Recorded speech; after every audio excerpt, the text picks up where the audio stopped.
After I was reunited with my birth family, my sister, the girl who had lived my life in my place, tearfully offered me her fiancé. "Lily," she said, her voice a portrait of selfless sacrifice, "James is yours. I'll step aside." The moment her tears fell, the entire family turned on me, their hearts aching, their fingers pointing. That was when I understood, this family only responded to weakness, never to strength. So I dropped to my knees with a thud, my sobs louder and more desperate than hers. "Aurora, how can you step aside? If you do, James will blame me. Mom and Dad will blame me. My brother will blame me. What's the point of me even being alive if you won't stay with him? I'll die right here." The entire family froze, shock written across their faces. Aurora, the fake heiress, was stunned into silence. She had always been terrible at crying. But me? I was the undisputed queen of tears, and within my first week back at the Sterling mansion, I had already seized the throne. I felt like an alien crash-landed in someone else's world. And Aurora Sterling, the girl who had stolen my life for 18 years, was the princess of that world. One day, a team of workers arrived carrying ladders and buckets of paint. They were going to repaint the entire villa in Aurora's favorite color, a soft buttery cream. My room, originally a tasteful off-white, was on their list. I stopped them. "My boy, please. Don't paint my room." Aurora drifted over at the sound of my plea, linking arms with our mother, her eyes shimmering with tears. "Lily, don't you like it? I'm so sorry, I wasn't thinking. I thought you'd enjoy a warmer color too."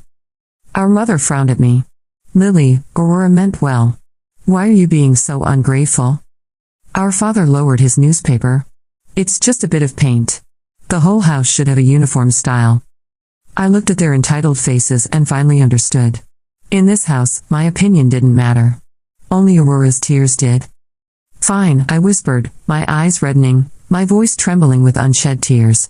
"I'm not ungrateful, Mom. I heard this room was the nursery you prepared for me when I was a baby. This color.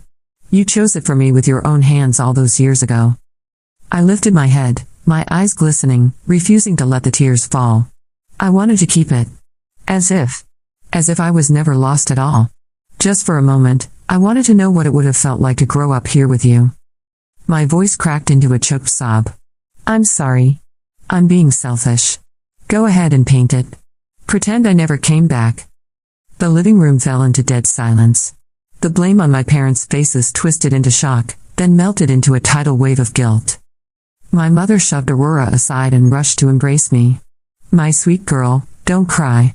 Don't cry, it's Mommy's fault. We're so sorry." My father roared at the workers. "Who told you to touch the young Mrs. Room? Get out. Now." My brother Julian, coming down the stairs, rushed to my side, awkwardly patting my back. "Lily, don't cry. No one will dare touch your room." Aurora stood frozen, her gentle expression stiffening. She had never imagined that I would take her little trick and amplify it tenfold. She opened her mouth to speak, but I cried harder. "Sister, please don't be mad at me. I didn't mean to make Mom and Dad angry. I just can't control myself." With one sentence, I cut off any accusation she might make. If she said another word, she would look like a bully, and I would be the fragile, long-lost daughter. The color drained from Aurora's face. It was a beautiful sight. After that day, no one dared mention repainting again. My room became the only exception in that buttercream castle. The days that followed were a blur of subtle battles fought in the open halls of the Sterling mansion. Every glance, every gesture, every carefully chosen word became part of a war that Aurora thought she was winning. She still believed that her tears and false kindness would be enough to keep everyone under her control. But I had already begun weaving myself into their hearts like an invisible thread. All I had to do was cry a little louder, tremble a little weaker, and let the family's guilt consume them whole. Aurora's birthday had already made the house feel like it belonged to her. Balloons in soft pinks and silvers decorated the grand dining room, a towering cake frosted in perfect pastel layers sat at the center, and guests flowed in and out as though the Sterlings were royalty. Everyone laughed, clinked glasses, and smiled in that hollow way that high society does when appearances matter more than sincerity. Aurora glowed in the middle of it all, her designer dress hugging her figure, her diamond earrings catching every glimmer of the chandelier. Julian, ever the doting brother, had surprised her with a Porsche earlier that afternoon. She still had the keys dangling from her manicured fingers, flashing them proudly every time someone asked about her gift. She played the part of a beloved daughter flawlessly, and everyone adored her for it. I remained at the edge of the celebration, watching quietly, invisible but present enough to remind them of who I was. It was always like that, Aurora shining under the spotlight, and me existing in the shadows just far enough away to seem small, but close enough to be compared. Julian noticed me in that corner. For the first time, his eyes faltered. He reached into his pocket and pulled out that smaller velvet box, handing it to me as if to correct a mistake before anyone else saw it. Inside was the bracelet. Delicate. Expensive, but nothing compared to the Porsche that Aurora had paraded through the driveway. My fingers brushed the metal, and I knew exactly what to do. The tears came quietly, rolling down my cheeks with a silence that demanded attention. The laughter around us died, the music felt too loud, and the tension twisted in the air. I shook my head, my voice trembling. Brother, thank you, but I can't accept this. A girl like me who grew up in the dirt, how could I ever be worthy of something so precious? My sister is a star in the sky. She deserves the Porsche, the designer labels, everything. And me. I should just be happy to eat enough and not trouble anyone. The silence cracked the atmosphere like glass shattering. My words sank into every guilty heart in that room. Julian's face turned pale, his voice stumbling to explain. My parents scolded him angrily, accusing him of treating us differently. Aurora's smile was still frozen on her face, her car keys cutting into her palm as she clenched them too tightly. That night Julian came to me, guilt-ridden, his eyes bloodshot.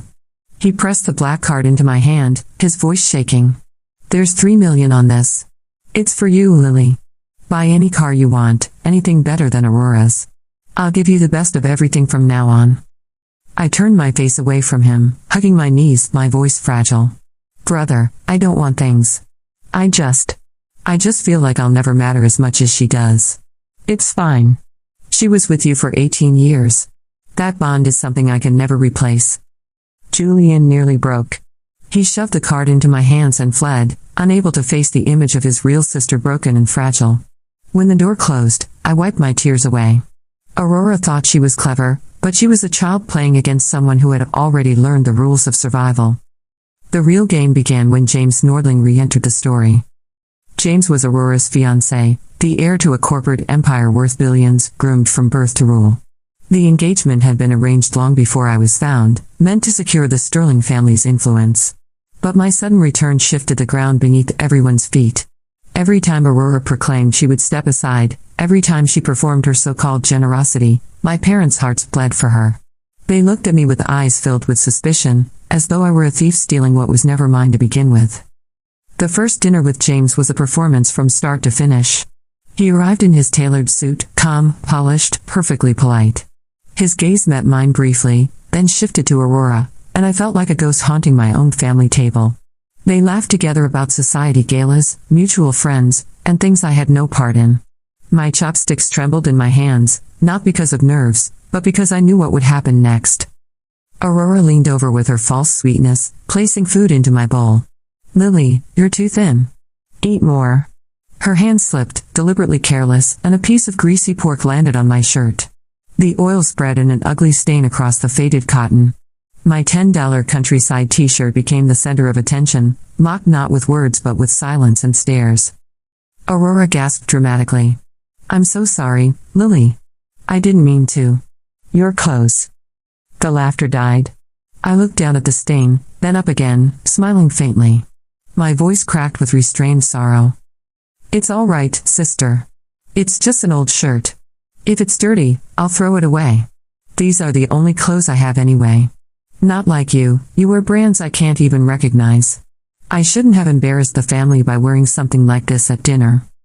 I stood, bowed deeply to everyone at the table, my shoulders trembling. I'm sorry, Mom, Dad, Mr. Nordling. Please excuse me.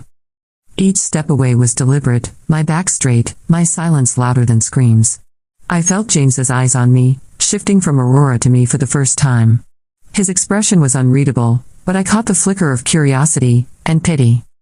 Behind me, my mother's fury cracked the air. Aurora Sterling? Look what you've done. Aurora sputtered excuses, but no one was listening. That night, James sent me a message. Are you free tomorrow? I'll take you shopping. I smiled. The fish was hooked. The next day I arrived at the mall in the same grease-stained shirt. James frowned the moment he saw me. Why are you still wearing this? I lowered my head. This is the only decent shirt I have to wear outside. His brows knitted tighter. He didn't argue, just pulled me into one of the most exclusive boutiques. The sales staff sneered at me until they saw his card. Then their contempt turned into honey-sweet smiles. James pointed at the dresses. Anything that suits her. Wrap it up. Then he softened his tone. Go try some on. I waved my hands frantically, looking like a cornered rabbit. No, it's too expensive. I can't accept something like this. His voice hardened. It's not for you. It's for the Sterling family's reputation. When you wear cheap clothes, you embarrass all of us. The words were harsh, but I heard the clumsy kindness beneath them. I let myself be dressed in a white gown that shimmered under the lights. In the mirror, a timid, fragile girl looked back at me. When I stepped out, James faltered for just a moment. Then he turned to the assistant. Wrap them all. When we left, he carried over a dozen bags. I trailed behind him, clutching the straps, my head bowed. Mr. Nordling, thank you, but... Call me James, he interrupted. His eyes were deep, unreadable. Lily Sterling, you don't have to live so cautiously. You are the rightful heiress of the Sterling family. I sneered inside, but outwardly my tears welled again. But in their hearts, Aurora is the real one. I don't want to take anything that belongs to her. Including you, James. You and my sister look so good together. I wish you both happiness. I just hope I can get used to being alone. Then I ran from him, leaving James standing under the bright sunlight, his face clouded with a darkness I knew I had planted there. Aurora's game had just shifted. And she didn't even realize she was already losing. The morning after the shopping trip felt strangely quiet, as if the whole house were holding its breath and waiting to see which way the wind would turn. I woke to sunlight spilling across the floor, the soft color of my walls unchanged, and a tray of breakfast outside my door. The note beside the teapot was written in my mother's neat hand. Rest well. Tell me if you need anything. There was a second note in a messier script that smelled faintly of espresso. It was from Julian. I moved your piano lesson to the afternoon so you can sleep in. Also, I called the boutique and told them to exchange anything that does not fit. Put it on my tab. I smiled, then folded the notes and tucked them into the drawer where I kept small proofs that I existed. After so many years of being no one, every gesture of care felt like a stitch closing a wound. Even so, I did not forget what the house really was. In the Sterling's world, emotion was currency. Aurora had traded in it for 18 years. I had learned the exchange rate in 1 week and I was already turning a profit. At lunch, my mother reached for my hand, almost shy. Lily, are you comfortable here? Tell me if you are not. We can fix anything. I thanked her and picked at my salad with resigned delicacy. Aurora watched from across the table, her smile pleasant and her eyes calculating. She had expected James to wipe me from the board with one swipe of his card. Instead, something had shifted. He had not answered her messages all morning. She had no idea what, exactly, was slipping from her grasp. Only that it was. In the afternoon, my father returned from the city earlier than usual, his tie loosened, a faint crease between his brows. He asked to see me in his study, a room that smelled of leather and old decisions. His voice was even, but not unkind. James will be hosting a small luncheon in 3 days for his board and a few partners, he said. It is not a formal event, but Nordling events are never social only. They will be watching. Aurora is expected to attend, of course. He paused, and I knew the next words were the ones he debated saying to himself all day. I would like you to attend as well. I blinked with the right amount of uncertainty. Me? Why me? Because you are a Sterling, he said simply. The world needs to see that you are part of this family. That was true enough, but I could hear the rest of the sentence he did not voice. The world needs to see which Sterling has gravity. Aurora heard about the luncheon at dinner and clapped her hands, the sound bright and crisp. Wonderful. Lily can sit beside me. I will introduce her to everyone.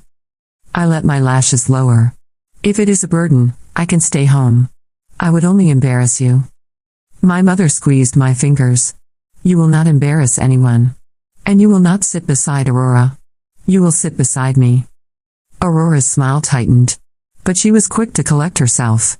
Of course, Mother. We should help Lily choose something appropriate. We did not shop together. In the morning, she went out with our mother to visit a private atelier she had used since her debutante days, and I let Julian drive me to a simple tailor who was more interested in fit than in labels. Aurora would arrive in a dress everyone recognized from a runway photograph.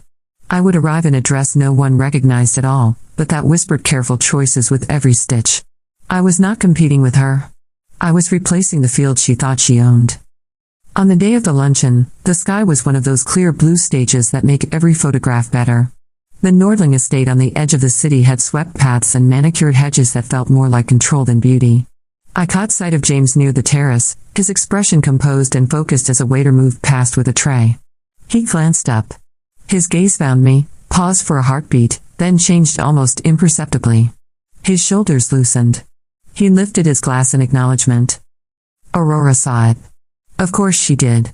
She slipped through a knot of guests and took his arm with the ease of habit. James, she said, her voice warm enough for the microphones that were not there. You look exhausted. Have you been working too hard again? He did not pull away, but he did not lean into her either.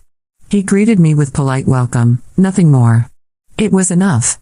Politeness from a man who had always been indulgent with Aurora was a chasm if you knew where to stand. I pretended not to notice the distance he left between them and turned to speak with a silver-haired woman in soft gray who wore an expression like a locked drawer. She introduced herself as a member of the Nordling board. There was iron under her silk. We spoke about nothing for several minutes. Weather. Art. The renovations at the museum. Then she tipped her head. Tell me, Miss Sterling. Do you have any interest in finance? In my world, this was not casual. I smiled with humility and a sliver of curiosity. I do not know enough to be interested yet. That is my honest answer. But I do like understanding how things move. Money. People. Lines of influence. How one decision in one room can change the air in every other room for a year. The woman in gray regarded me over the rim of her glass. Most people answer with a slogan. You answer with cause and effect. Where did you learn that? On farms, I said. When you rotate a crop, you are planning a year ahead. When you do not, you are planning for a famine. She laughed, a brief silver sound. I liked her immediately, which was useful because I suspected she chose winners. She drifted away with a thoughtful look, and a man with a heavy watch replaced her, then another and another. I spoke little. I asked questions. I gave people space to display their expertise, which is the sincerest flattery there is. When I did speak, I made sure it was with care. After an hour, even the servers had changed how they looked at me. Aurora tried to fold me under the shade of her goodwill. She introduced me to an heiress from an old family and a restless young tech founder and a politician who said nothing and implied everything. Each time, Aurora added a line about how I was still adjusting, how shy I was, how new all this must be for me. Each time, my answers found a way to remind her audience that I was quick to learn and slow to claim, and that people who are slow to claim are very hard to accuse. The luncheon ended with speeches that were not called speeches. James thanked the partners for their faith and his board for their steadiness through a volatile quarter. He kept it short, and when he finished, the woman in gray sought me with her eyes and gave the smallest nod, as if she had found a puzzle piece and liked where it fit. Aurora caught the exchange and smiled as if it belonged to her. It had always belonged to her. That certainty was the only thing I needed to break. The next morning, a photograph appeared on a small gossip page that trafficked in biting shadows. It showed me stepping out of James' car outside the mall, my hand full of bags, my head bowed. A cropped image made it look as if he had touched my wrist in a way that was not appropriate for a man engaged to my sister. The headline did the rest. The household staff began whispering in the laundry room. By lunch, the whispers had reached the dining room. My father was stiff. My mother was wounded. Aurora sat with her hands folded and an expression of pained grace. Lily, she said softly. You should be more careful. People do not know your heart. They can misunderstand. I know you would never hurt me on purpose. There was a line in the sand and Aurora had drawn it in sugar. If I crossed it now with anger, I would look guilty. If I backed away, I would look weak. So I did what I always did. I folded. I'm sorry, I said, and my voice broke as if the apology were tearing me open. It was my fault. I am not used to being watched. Mr. Nordling only helped me pick a dress so I would not shame the family again. That was all. Julian pushed back his chair. That is enough. I was the one who told James to take you.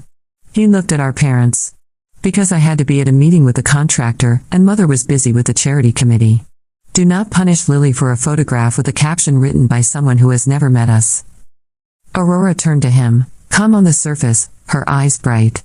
We are not punishing anyone, Julian. We are protecting Lily. She does not understand how easily people can twist things. I bit my lip. Sister is right. I do not understand.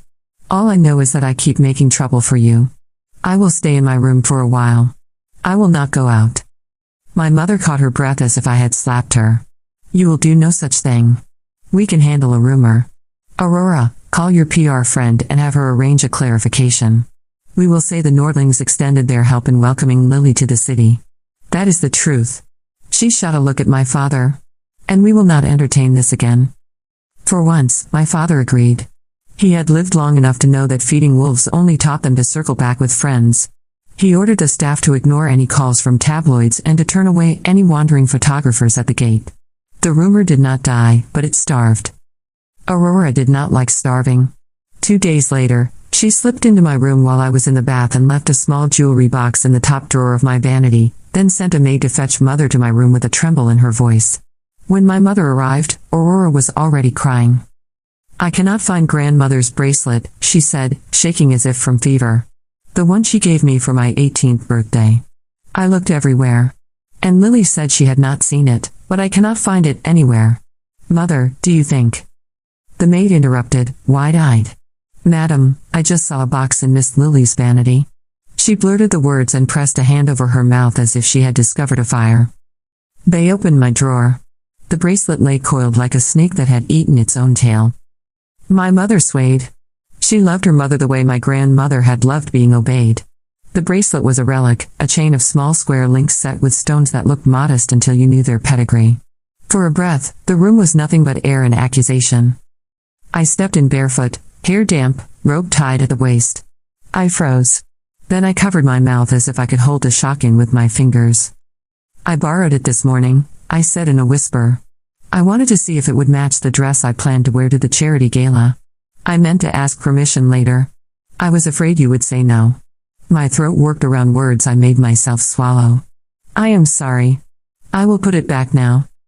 Aurora took a step forward, her palms up. It is all right, Lily. You only borrowed it. But next time, ask me first. Mother turned to her slowly. Ask you. What an interesting choice of phrasing. Aurora blinked. It is mine, is it not? Grandmother gave it to me.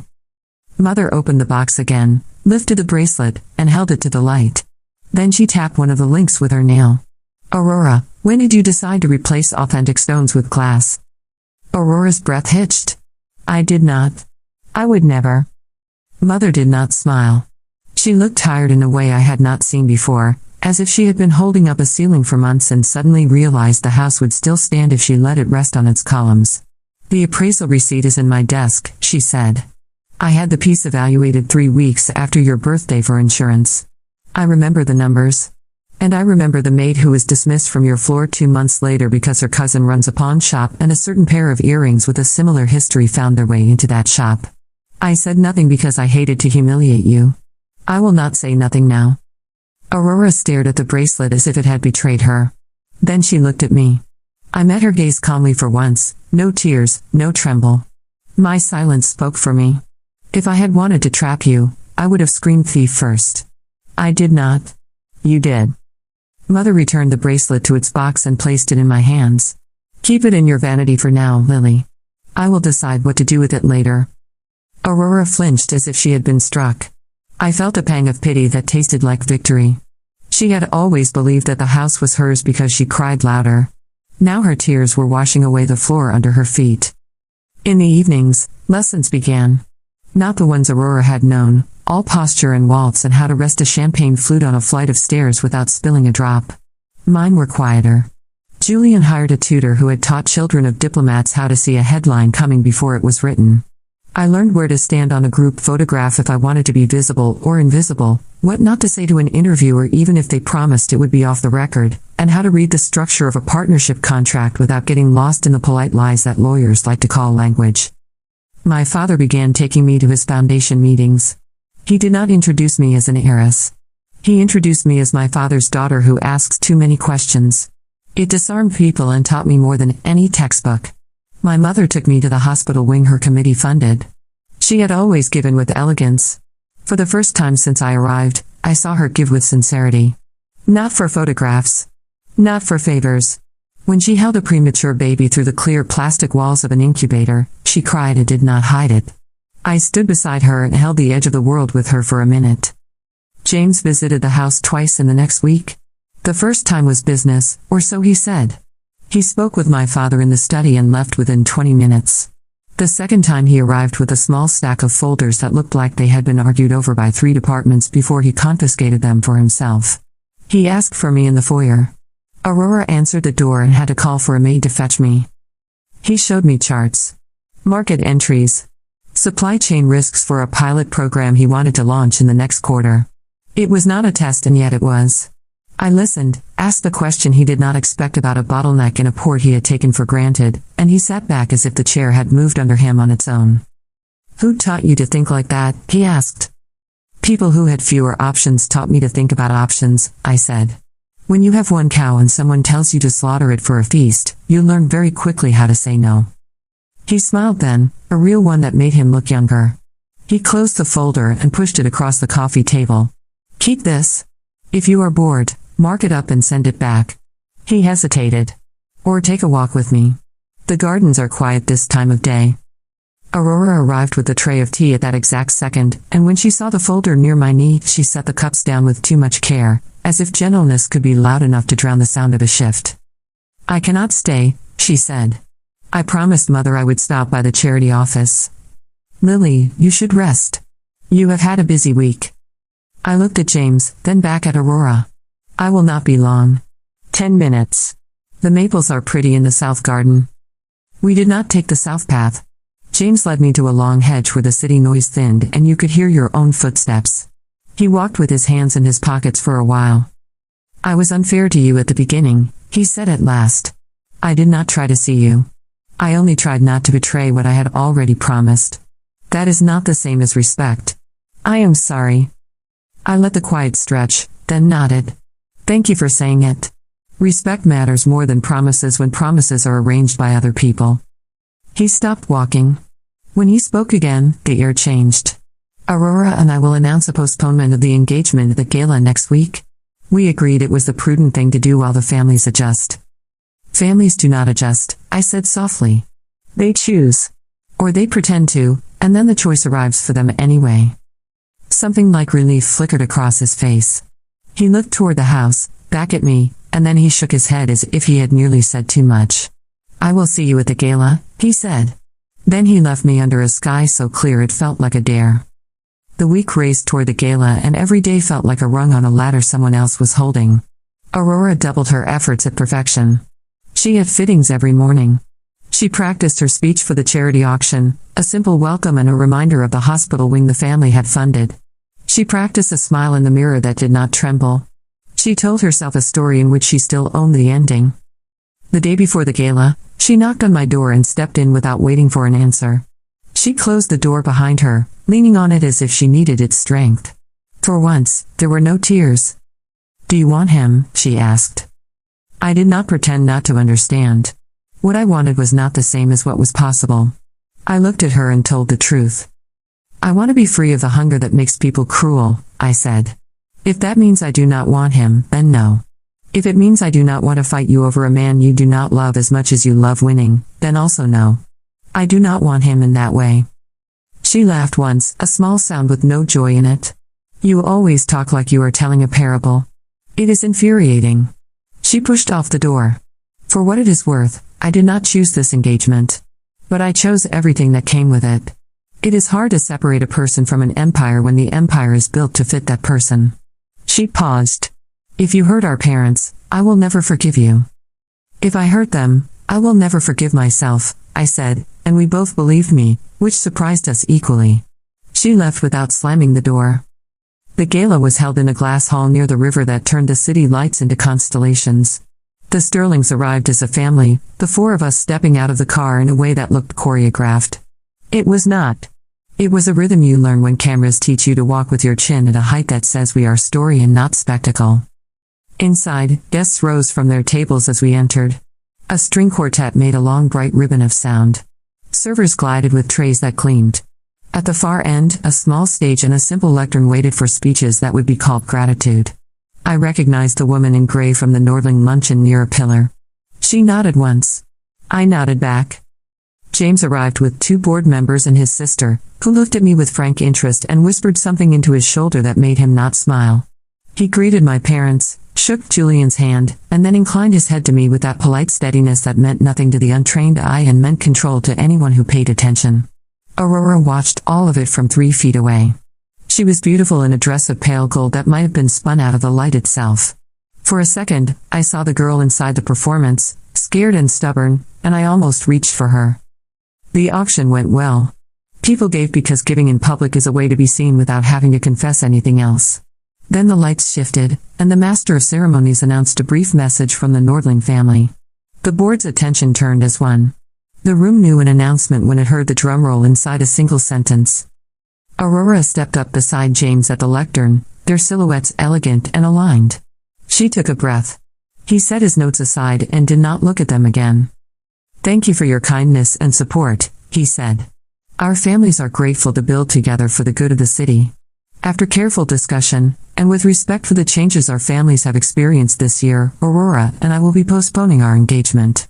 We believe it is the best decision for everyone while we focus on our respective responsibilities.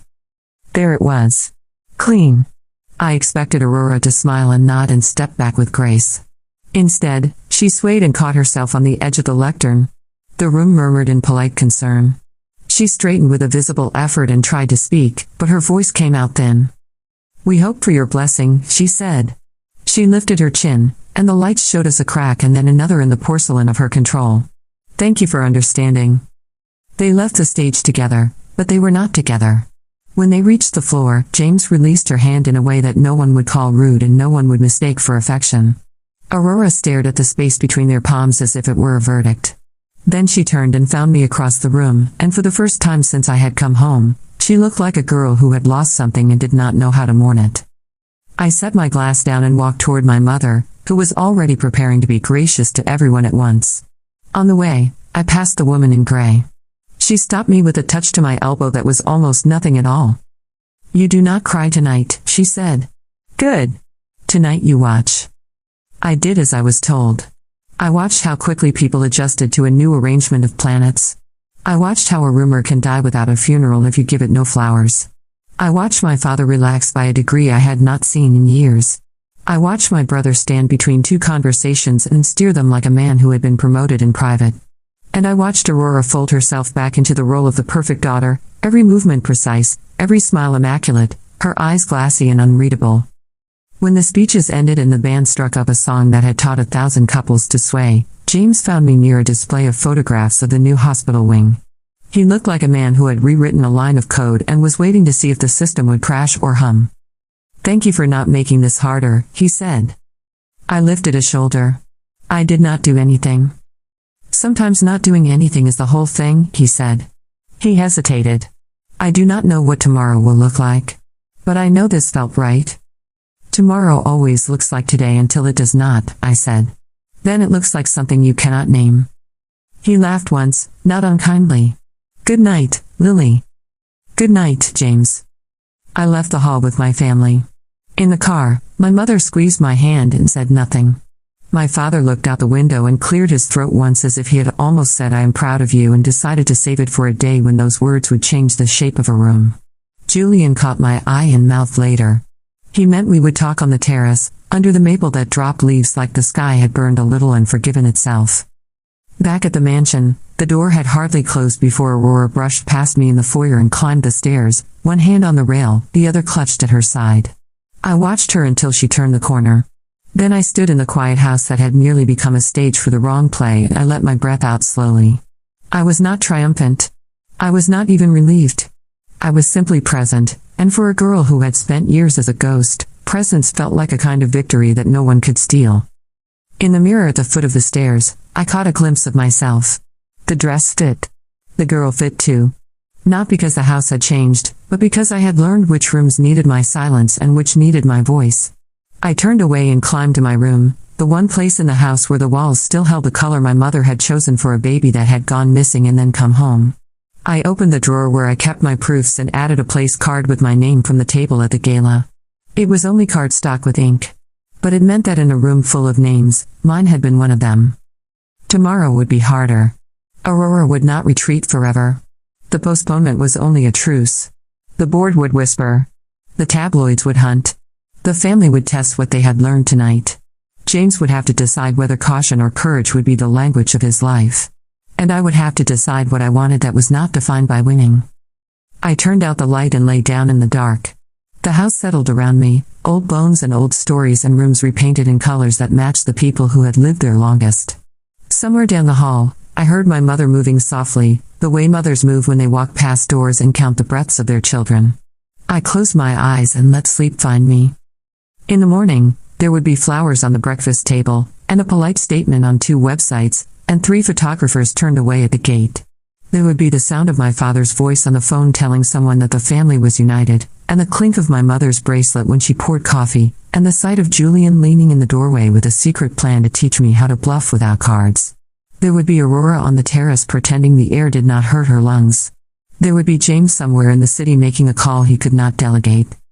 And for the first time since I arrived, there would also be the quiet certainty that whatever happened next would not happen without me. The gala changed the air inside the Sterling mansion. It was not loud, but it was lasting. For the first time since my return, people no longer treated me as a shadow attached to Aurora's glow. Instead, they glanced at me with careful respect, the kind reserved for someone who might matter tomorrow even if they did not matter yesterday. Aurora hated it. I could see it in the way her hands shook when she brushed her hair, and the way her laughter cracked just before it finished. She had always lived by applause. Now the applause was faint, and for the first time she could hear the silence in between. I woke the next morning to a new kind of attention. My mother asked my opinion about the upcoming charity gala, not Aurora's. My father invited me into his study when he was reviewing foundation projects. Julian asked if I wanted to ride with him into the city. These were small things, but in a family like the Sterlings, small things shifted gravity. I did not gloat. That would have been obvious. Instead, I lowered my eyes, thanked them softly, and let the weight of guilt and love do my work for me. Aurora, however, refused to surrender. She tried again with subtle sabotage, testing every corner of my patience. One afternoon, while guests visited the estate, she accidentally spilled red wine over the skirt of my pale dress. Her apology was rehearsed, her tears polished, but before I could even speak, Julian had already pulled me away and snapped at the maid to fetch another gown. The guests noticed. My mother noticed. Aurora's tears fell into the void and did not land anywhere useful. She was losing the power she had always relied on, and she knew it. That evening, I found her sitting alone in the garden, her gold hair catching the lamplight. For a moment, she looked less like my rival and more like a girl who had been forced to play a role too long. She glanced at me, eyes tired, and whispered, "Why couldn't you stay lost? Everything was perfect until you came back." I knelt beside her and answered with a quiet honesty that tasted both cruel and kind. "It wasn't perfect, Aurora. It was borrowed. And borrowed things are always returned." She turned her face away, silent, but her shoulders trembled. James grew more distant from her after the gala. Their postponed engagement turned into silence between them. Aurora tried to reach him with flowers, calls, visits, but James had begun to see through the layers of performance she had built around herself. When he did speak to her, it was polite and restrained, the kind of voice a man uses when he has already left a room even though his body remains in it. He was still cautious with me, but his caution had begun to take on a new shape, like curiosity that feared becoming desire. One evening, he visited again, carrying a folder under his arm, his expression serious. My father was away at a meeting, my mother at the hospital wing, Julian buried in renovations. The house was strangely quiet. James asked for me in the garden. Aurora followed us with her eyes from an upstairs window, though she probably thought I didn't notice. He laid the folder on the stone table. "These are proposals for a merger," he explained. "If it happens, it will decide the next decade for my company. I want you to read them." His eyes met mine. Not Aurora. You. I lowered my gaze. Why me? Because you see differently, he said. You don't speak to impress. You ask questions that matter. I don't need flattery, Lily. I need truth. I opened the folder, my fingers brushing the crisp pages, and scanned the charts. My heart pounded, not from fear but from the awareness of what this moment meant. Aurora had been raised for this, trained in etiquette, schooled in appearances, but James had brought the future of his empire not to her, but to me. When I lifted my head, I let my eyes shimmer just enough. I'll try. But I don't want to take what belongs to my sister. He leaned forward, his voice low. What belongs to your sister is not the same as what belongs to you. Don't confuse the two. His words echoed in my chest long after he left. I sat in the garden until the lamps went out, staring at the stars, knowing Aurora's world was cracking and nothing could stop it now. The storm broke a week later. It was supposed to be a quiet family dinner. My father at the head of the table, my mother beside him, Aurora glowing faintly but fragile, Julian joking lightly to ease the weight. But then James arrived, uninvited, his expression unreadable. He greeted my parents politely, then turned to Aurora. We need to speak. She stiffened, her fork frozen in midair. Of course, James. After dinner. No, he interrupted. Now. The room tensed. My father frowned, my mother set down her knife. Aurora rose, her face pale, and followed him into the drawing room. None of us intended to eavesdrop, but their voices rose, sharp, unable to be contained by walls. You knew, James said, his voice like iron. You knew the documents you gave my assistant were altered. Aurora gasped. I didn't. Stop lying, he cut in. The board traced it. The leak came from your email. You tried to sabotage the merger, Aurora. Do you realize what you've done? Her cry carried through the hall. I did it for us. For our engagement, for our families. If you merged, you'd be too powerful, and Lily would take everything. I was protecting what's mine. Silence followed, heavy and condemning. Then James's voice came, final. You've already lost what's yours. Aurora fled the room, her eyes red, her face streaked with tears.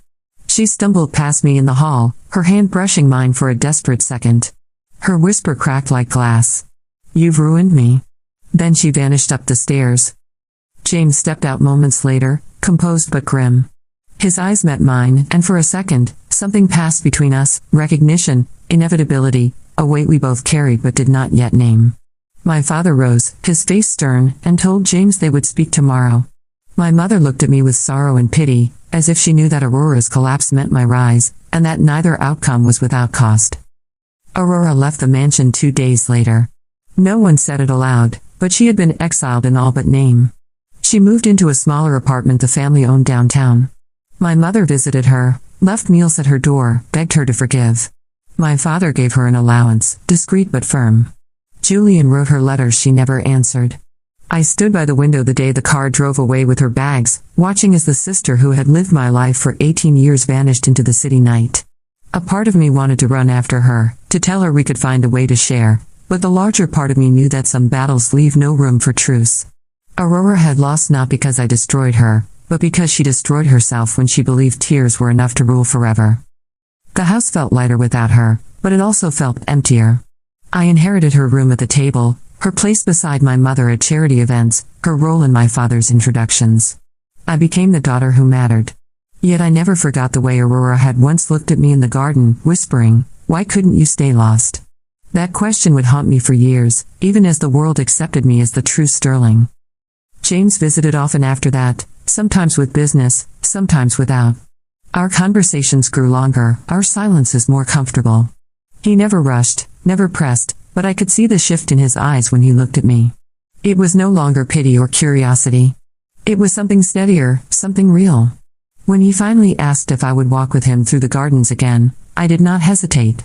And when he told me, with quiet conviction, "You are not your sister's shadow.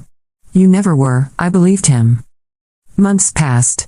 The Nordling merger went through, stronger than expected, and James's empire expanded. The Sterling Foundation gained influence through my parents' renewed reputation, and Julian proved himself a steady hand in the family's business affairs. As for me, I found myself at the center of a life I had never chosen but had learned to survive in. My tears had opened the door, but my strength kept me inside. On a spring evening, as the magnolias bloomed along the terrace, James stood beside me and asked, not with spectacle but with sincerity, "Lily Sterling, will you let me walk beside you, not because of families, not because of duty, but because I choose you?" For the first time, I did not cry. I smiled. Yes.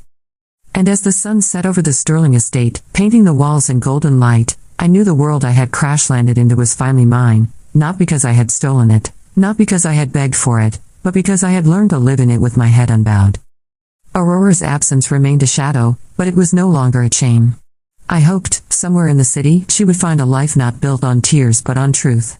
As for me, I had already begun mine. The story of the lost daughter had ended. The story of Lily Sterling had only just begun.